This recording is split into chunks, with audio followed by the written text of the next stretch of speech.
چی؟ شما چی میگین ها؟ ما حامله نیستم شما چی میگین؟ شما اشتباه میکنین دکتر زین. دکتر زینب صدا کنین او از همه چیز خبر داره. گفتم حامله نیستم. اگه این طفل به دنیا بیاره امکان داره بموره.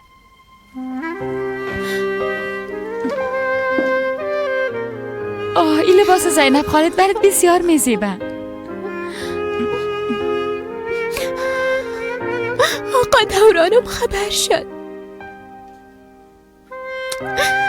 بزودی همه که خبر میشن مادر. باز من طرف هیچ کسی دیده نخواستنستم.